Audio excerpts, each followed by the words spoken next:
भक्त का लक्षण क्या? हरिगुरु दासनिसों सांचो, हरिगुरु संतों से निश्चल निष्कपट सच्चाई पूर्ण व्यवहार। और गही एक टेक, भजन की एक टेक जो स्वीकार कर ले वो जीवन भर उसका त्याग न करे, अंतिम क्षण तक उसका निर्वाह करे। परीक्षा की घड़ियां आती हैं, पर उस समय भी जब साधक अपने नियम से विचलित नहीं होता, उसी समय भगवान की कोई न कोई लीला हो जाती, चमत्कार हो जाता है।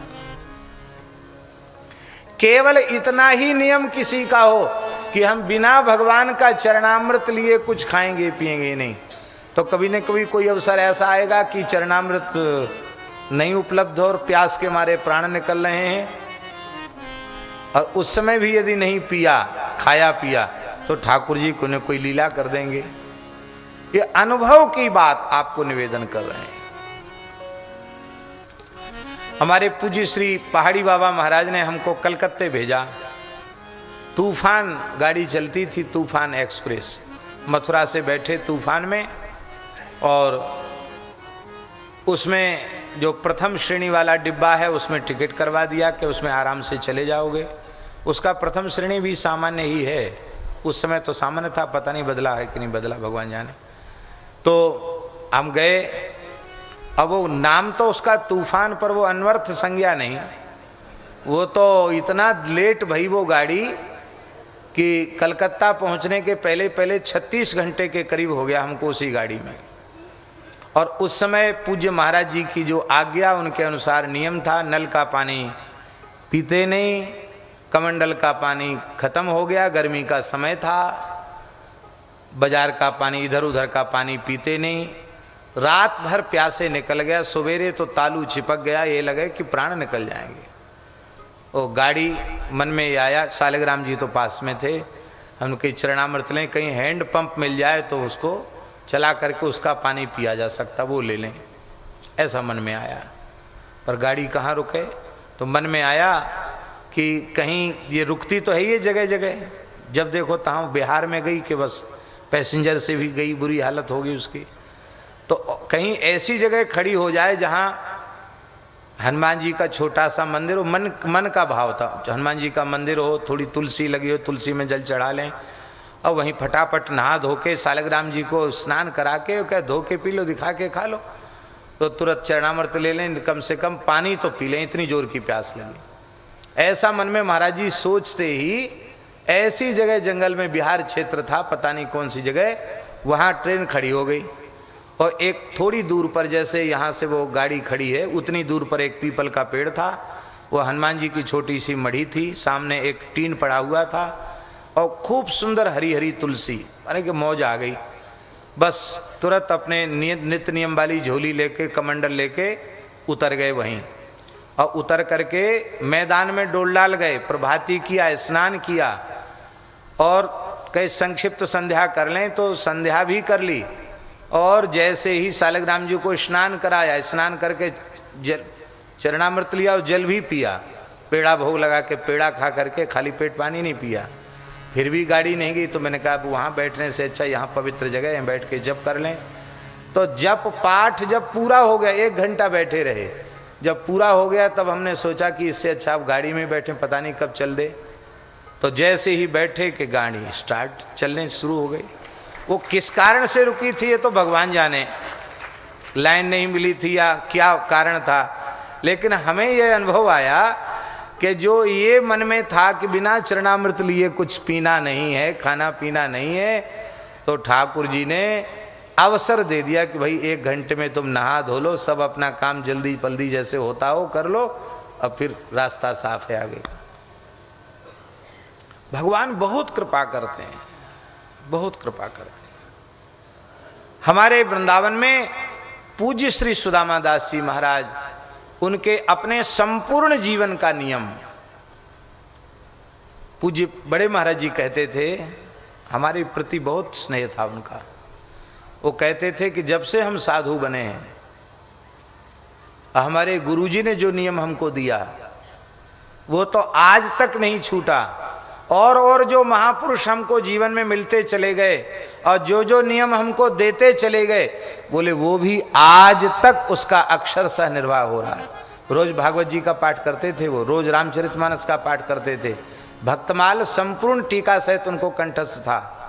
रात्रि को 2 बजे से ऊपर टहलते हुए भक्तमाल का मूल पाठ किया करते थे महाराज जी। ऐसा महाराज, और प्रत्येक एकादशी निर्जल करते थे, हर एकादशी निर्जल, जीवन भर सभी एकादशियां उन्होंने निर्जल की। तो ये क्या है, इससे लाभ होता है। जैसे वस्त्र में इत्र अर्पित करने से उसकी सुगंध धारण करने वाले को तो मिलती ही है, वो जहां बैठता वहां तक उसकी सुगंध जाती है। ऐसे ही प्रतिज्ञा पूर्वक जो भजन साधन करते हैं, उनके भजन की सुगंध उनको तो मिलती है, वो भजन की निष्ठा दूसरों को भी प्राप्त हो जाती है। इसलिए महाराज निष्ठा पूर्वक आप करो तो आपको सब कुछ प्राप्त हो जाएगा। एक सदगृहस्थ भक्त थे, पूज्य पंडित श्री शिवशंकर जी दीक्षित दादाजी दमोह वाले, बहुत अच्छे महापुरुष थे। जीवन भर भगवान नाम संकीर्तन किया। उन्होंने एक विप्र देवता को, आईएएस अधिकारी थे, उनको उन्होंने कहा कि देखो साहब, तो आप बड़े ऊंचे साहब हैं, बोले हमको कोई साधन बताओ कल्याण का। तो उन्होंने कहा 1 घंटे आप रोज कीर्तन किया करो, एक समय निश्चित कर लो। वो महाराज जी मजीरा रखते थे और थोड़ी देर महामंत्र का कीर्तन करते थे। इतना पक्का नियम कि जब सरकारी सर्विस में थे तो कोई सरकारी मीटिंग में होती तो कहते चाहे हमको नौकरी से निकाल दो, पर हम वो अपना समय आ जाएगा तो हम 1 घंटा कीर्तन करेंगे। बाद में सेवानिवृत्ति के बाद भी उनका कीर्तन चलता रहा।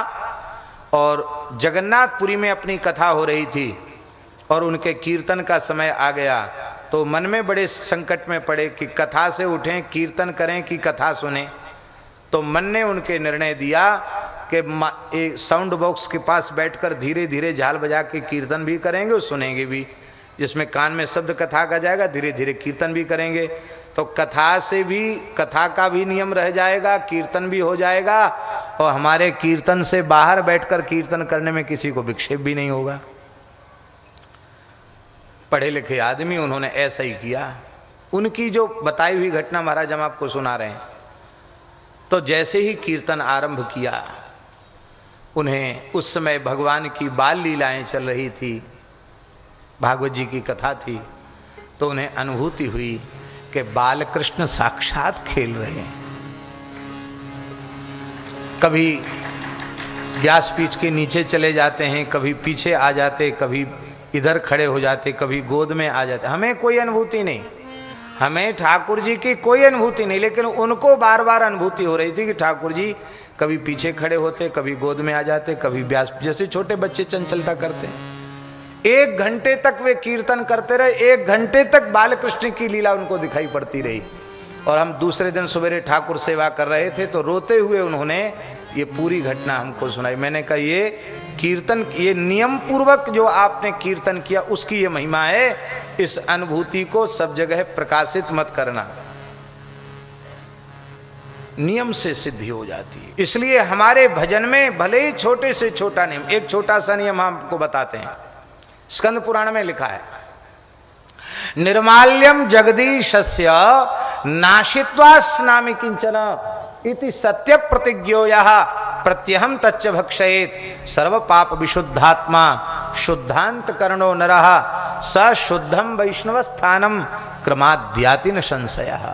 महाराज जी लिखा है स्कंद पुराण के नीलाचल महात्म्य में कि भगवान जगन्नाथ का निर्माल्य, जो सूखा चावल महाप्रसाद है, रोज उसको जो ग्रहण करता है, बिना जगन्नाथ जी का महाप्रसाद लिए मैं कुछ भी ग्रहण नहीं करूंगा, ऐसी सच्ची प्रतिज्ञा जिसने कर ली है, रोज जगन्नाथ जी का निर्माल्य भक्षण करता है, तो प्रत्यहम निर्माल्यम जगदीशस्य नाशित्वा न अशित्वा स्नामि किंचन इति सत्य प्रतिज्ञोयः प्रत्यहम तच्च भक्षयेत्, रोज भक्षण करता है। सर्व पाप विशुद्धात्मा, संपूर्ण पापों से मुक्त उसका अंतःकरण हो जाता है, उसका अंतःकरण पवित्र हो जाता है।